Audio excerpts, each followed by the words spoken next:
বই ঐরাবত ও dragon master বেরিয়েছে, ছোটদের জন্য গল্প। আর ছোটদের জন্য গল্প যখন আমাদের মাথায় আসে তখন আমরা জানি খুব সহজ ভাষায় লিখতে হয়, ছোটরা যাতে গ্র্যাব করতে পারে সেইভাবে লিখতে হয়। তো কী কী চ্যালেঞ্জেস ফেস করতে হয়েছিল, আর হঠাৎ করে ছোটদের জন্য গল্প কেন? এটা মানে আমি অনেক দিন ধরেই ভাবছিলাম, আসলে প্রচুর কমপ্লেন শুনি আমি মানুষের কাছে, আমার বন্ধু বান্ধবদের কাছেই শুনি যে বাচ্চাদের জন্য বাংলায় কিছুই সেরকম তৈরি হয় না। বাংলায় অনেক কিছুই হয়, কিন্তু যখন ওরা বড় হচ্ছে সেই সময় বাংলায় পড়ার মানে যেটা পড়ে সত্যি সত্যি আনন্দ পাবে বাচ্চারা, এরকম খুব একটা কিছু পায় না। সেই জায়গা থেকে বারবারই মনে হয়েছিল যে যদি কিছু করা যায়। একটা প্রথম খসড়া তৈরি হয়েছিল, তারপর সেটাকে নিয়ে আরও 4টে গল্প তৈরি করা। এবার এটা একটা মানে করে দেখলাম আর কি, এবার মানুষ যদি পড়ে জানাবে যে কেমন লাগছে, যদি সত্যি ভালো লাগে তাহলে আমি আবার এটা নিয়ে কাজ করব। সুমনের থেকে আমরা যেটা জানি বাংলা ভাষার গানে অনেক পরিবর্তন এসছে, আপনি সেই লেগেসিটাকে একদম ভালোভাবে কন্টিনিউ করে গেছেন। এখন জেনজি যাদেরকে আমরা বলি তাদের মুখে মুখে আপনার গান, বিভিন্ন রকমের রিলসে আমরা ভিডিও সোশ্যাল মিডিয়া খুললে আপনার গান দেখতে পাই। তো আপনি এটাকে কিভাবে দেখেন?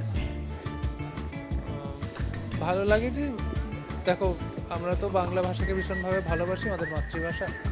এবার সেই ভাষার চর্চা যেভাবেই হোক, সেটা এগিয়ে যাওয়া এবং এগিয়ে নিয়ে যাওয়া নতুন বাংলাতে। 90-এর দশকের বাংলা তো এখন নেই, এখন একটা পরিবর্তিত বাংলায় কথাবার্তা হয় এবং সেটাতে চর্চায় এগিয়ে চলেছে ভাষাটা। এবং ভালো লাগে নতুন প্রজন্মের মধ্যে মিশে থাকতে, ভালো লাগে। দেখো, এটা তো মূলত লিটারেচার ফেস্টিভ্যাল কলকাতা, এবং এখানে সাহিত্যেরই সেলিব্রেশন হচ্ছে। গান ঢুকে পড়েছে এবং আমার গানের কথা আর কি, গানের কথার কিছুটা মূল্য মানুষ দেয় এবং তাই জন্য হয়তো আজকে আমি ওই স্বীকৃতিটা পাই আর কি।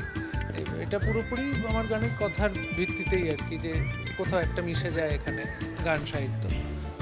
আদারওয়াইজ দুটো সম্পূর্ণ আলাদা জিনিস, এবং সঙ্গীত আলাদা পেশা এবং সাহিত্য আলাদা পেশা। সূত্রপাত যদিও ইমাজিনেশন থেকে, কারোর মাথায় কোনো একটা আইডিয়া, সেটাকে এক্সপ্রেস করার দুরকম দিক, কোনোটা ভাষা দিয়ে, কোনোটা সঙ্গীত দিয়ে।